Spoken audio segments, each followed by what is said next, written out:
be doing 50 miles an hour across an open field, just kind of be normal, and you're riding and you drop into single track in the trees. And when your vision compresses wildly this quickly, it drives you into flow very quickly. And, you know, the point I made when we were first talking about it, Andrew, and I'm not 100% this could be a Just So story, but my thinking was evolution designed flow. And if you think about the human brain, the fastest we can run 23, 24 miles an hour. If we're running down a mountain, maybe we can increase that 26, 27, but your feet are going to start to get ahead of you and gravity is going to pull you too fast and you're not going to be possible. So there's a lower point on that threshold somewhere where the brain goes, oh my God, you're running at top speed. You must be running towards a predator, towards something you want to eat or away from a predator. And you need peak performance at this moment. So it'll drop you into flow. And another way that happens is when frame rate goes by and suddenly things are passing by your eye very quickly, signal to your brain that, oh, wow, there's a lot of consequences, really have to dial you in, is what I was thinking. I want to reference one thing Rich said earlier, because I think he's right, and it's worth hitting on again, which is sort of the difference between a peak state like flow and optimal performance. And I always say my favorite day, for example, skiing or riding, is when I do something out of a flow state, completely out of a flow state, that I have done previously in flow. So I'll get into a flow state skiing, I'll level up my game, I'll be able to do stuff I've not done before in ways I haven't done it before. And then 2-3 weeks, maybe a month, 2 months of work go by, and I learn how to do all those same skills without flow. And there's usually a day when I'm tired and don't really have it and can't get into flow, but I managed to pull off everything I had done on the previous time with flow without flow. And I think that's one of the reasons we train, right? You train to be able to get into flow and then lay down the skills quickly in flow so you can use them in situations where flow isn't even possible, like you in the surf where it's freezing and it's just too grueling, is my thinking on that. One quick thing, I want to give Rich an opportunity to respond, but there was two questions popped up in the margins that I want to make sure that we're clear on our terms. A couple people said, wait, I thought the frontal cortex, which is involved in decision making, is really important for flow, and that stress shuts down the frontal cortex. So the modern neuroscience literature tells us that stress does not shut down the frontal cortex. In fact, frontal cortex is invariably involved in the stress response, but it, just like literally the optics of your eye changes when you have high levels of autonomic arousal or stress, you're able to track individual things and you're not able to see the big picture. You literally lose depth of field. It's like using portrait mode on your phone where the background is blurry. Your perception, your reality changes by virtue of changes in your eye. Your frontal cortex also becomes, there's a shift in the neural circuit so that you're able to think about specific things much faster, but you're not able to hold as many things in register at once. And this is, I think, your example of mountain biking and going from wide field to narrow track exemplifies that also, Stephen. So the frontal cortex, your ability to think clearly, is enhanced by stress, but the number of operations that you can carry out is reduced. And so it doesn't lend itself very well to multitasking. It doesn't lend itself to perspective and input across different time domains and things that we could talk about. But think about stress as narrowing your focus and constraining you, but it's a narrow tube then flows on the outside of that narrow tube, right? Or through that narrow tube. Mm-hmm. So that's kind of the visual that we're kind of creating here. So to bring that back, Andrew, to what the kind of things a lot of people have been asking about in terms of just their own productivity at home and things like that, I think that would then suggest if people's baseline level of autonomic arousal and stress is increased due to everything that's going on, then simple ideas like single tasking, keeping phones shut off, avoiding distractions become infinitely more important. Is that right? Absolutely. I think it's a great point. That, what most people think of as stress is actually discombobulation, where you so many things coming at you.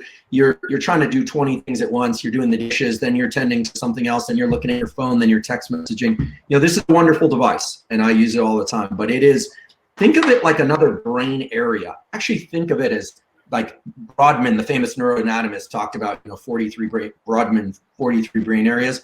This is like area 44 through 50. You've got memory, you've got stored photographs, you've got people that want your attention. There's people in there that you probably shouldn't be talking to, but you want to or don't want to. You've got all sorts of notifications. This is like another brain area, and we carry it around kind of like this, right? Like, oh, I'm gonna, like, I've got this brain machine interface, and I'm gonna let this control my nervous system. And you want to be a slave to this nervous system, not this one. And so I use this, but I definitely want people to be aware that when stress level goes up, you're going to want, just as Ryan said, you want to focus into a more narrow trench. And Rich, I think this is probably a good opportunity, if you would, or if you're willing rather, to talk about sort of this notion of, like you hear SEALs talk about control what you can control. Like in the face of stress, like be in action, keep your center of mass forward. You hear these things. I'd love to hear maybe, what your real world experience of what that might look like, because you guys are obviously an entry level requirement for SEAL teams is an ability to not get discombobulated to the point of dissolving into a puddle of tears or whatever it is that the guys who don't make it through BUDS do. That's what I do. Yeah, that's that's right. Haven't seen many. No one has actually dissolved in their own puddle of Oh. tears, as far as I know. All right. No, sir. I think that's a great segue into that topic, and I think one of the things we should probably talk about as we get into that is this idea again, and I'll credit Andrew for this when we first began our conversations, but talking about what fear actually is, right? And I think we kind of decided, and I think through Andrew's research, you really kind of realized this, that anxiety plus uncertainty equals fear. So if you think about that for a second, if you have anxiety without uncertainty, that might be you're nervous about a presentation you're going to give at work or whatever, right? That's anxiety without uncertainty. You know what's coming up, you're just a little anxious about it or nervous, right? Uncertainty without anxiety, well, that's every kid on Christmas Eve, right? So separating those two becomes somewhat of an antidote to fear and a way that you can perform. So if you find yourself in overwhelm, the idea would be to begin to, as you can, buy down one of those, right? So buying down anxiety, Andrew is extraordinarily good at this and has tips. And I mean, understanding your autonomic nervous system, understanding the physiological things that you can do to shift from sympathetic to parasympathetic and buy down some of that anxiety. That's one thing. It's probably the easier route because we're much more in control of our internal systems and our internal landscapes than the external. Because so often, if not almost all the time, the uncertainty is coming from external cues, right? So it's a lot tougher sometimes to buy down the uncertainty in an environment. And so, but you can do it. And what I think what SEALs do and high performers do is that we take an environment and we immediately start to ask ourselves what can we control? What can we control, and what can we become certain about? And I used to nickname it chunking certainty, right? Chunking certain elements. I think that's something Stephen and I once talked about. What elements of this environment can I chunk into certainty, and do I know? And can I buy that down by doing by understanding those things, so that uncertainty begins to go from maybe 100% down to whatever percentage, 50% or lower. And then, of course, you have to be okay with a certain level of uncertainty. But how do you take control of your environment? We start looking at what you can control. And it really depends on. It's very, very subjective, right? If I'm in the surf zone and I don't know how long I'm going to be there, and I'm freezing, and I don't want to quit, well, what can I control? Well, I can control my internal thoughts. Maybe I can control my muscle movements. Maybe I can control my mind so I can think about something funny. Control my attitude, right? If you're in a situation where you're at work and things aren't going the way that you feel like they should be. You're in a meeting or something. What are those things you can control? I think part of this process means asking more effective questions. Our brains are, and I'll have the neuroscientists back me up on this, but our brains are designed to answer questions. We are answering question machines because we're designed to make certainty out of our environment. So we do that through questions, oftentimes unconscious ones, but we can do it consciously as well. And just asking and reframing the questions you ask yourself. What about this do I know? What about this do I understand? What about this can I control? Your brain will begin to come up with answers. And I think that high performers begin to do this habitually. And they reframe their questions in a way that are positive. So we all do this. Most of us are guilty of doing this unconsciously, and we do it negatively. Why does this always happen to me? Why am I so bad at this? Right? You start asking yourself those questions. Your brain is going to start giving you answers, and most of them will be, bad ones, and probably untrue. But if you reframe those questions, you get the same type of answering machine. What can I learn about this? What about this can I become stronger from? And those are, I think, habits that high performers, especially ones that are consistently finding themselves in challenging situations, begin to do. Asking themselves empowering questions, utilizing that very effective, really by design, neurology that allows us to start putting better certainty into our environment, if that makes sense. Let me pause there and see if I'm just soaking up the wisdom. These real world experiences that Rich is talking about are the reason that the SEAL community is of interest to me is because the obviously in wartime the consequences for making the wrong decisions can be quite dire, but that the selection process is really about exactly what Rich is talking about. And so they are masters of this process, which is controlling what you can control in order to be able to have broader spectrum of control of your internal world and the external world.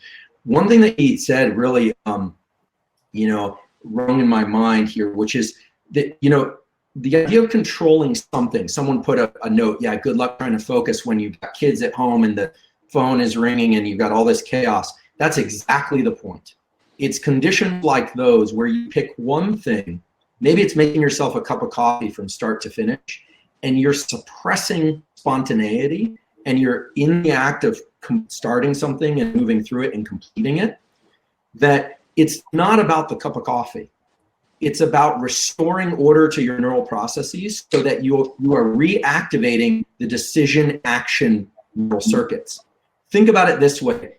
The kids everywhere, noise, the discombobulation we're all experiencing now to some degree or another, CNN, New York Times, Fox News, trying to juggle those three and figure out what the average is and what's going on in the world and all this. Think about it this way. It's like careening down a hill in a car and there's no one in the driver's seat. You're in the back seat. You can scream, you can shout, you can put your hands out the sunroof, you do whatever you want. You're not going to steer or stop that car. What Rich is talking about is crawling into the front seat and grabbing a hold of the steering wheel.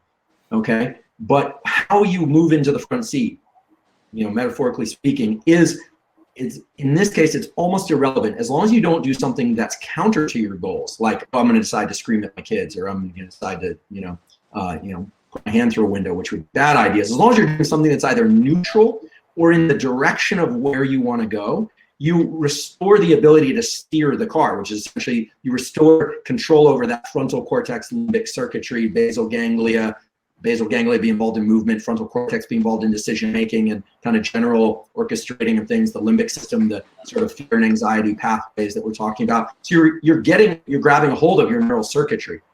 I took one note here, which is, in some ways, focus can be thought of as the ability to suppress spontaneity, right? We love spontaneity. It's like, oh, I'm gonna look at this, I'm gonna look at that. If you think about a puppy or a baby child, a young child, you tell them they're red kids, a baby, I think they call them babies, infants, everything's a stimulus. When my bulldog was a little puppy, I'd let him into a room and he'd pick up a cord and he'd chew on it, he'd drop it, then he'd chew on the couch, and as that dog gets older or a child gets older, not everything is a stimulus. And what happens, the reason for that is that the forebrain starts developing, it exerts what's called top-down control on these limbic circuits. People have frontal damage, right? everything's a stimulus. They just kind of pick a plan of action and go, and then they're switching to something else. It's ADD. We are all subject to these ADD-like behaviors. So picking something and controlling something that you can control is about training up the circuitry. It's not just about making the cup of coffee, if that's your choice. It's about training the circuitry that allows you to set things aside and make an action plan and exert an action plan. And then you can start pivoting into action plans that are more in line with what you need to do. But when you're feeling you're in a spin, you got to pick something that's either neutral or in the direction that you want to go.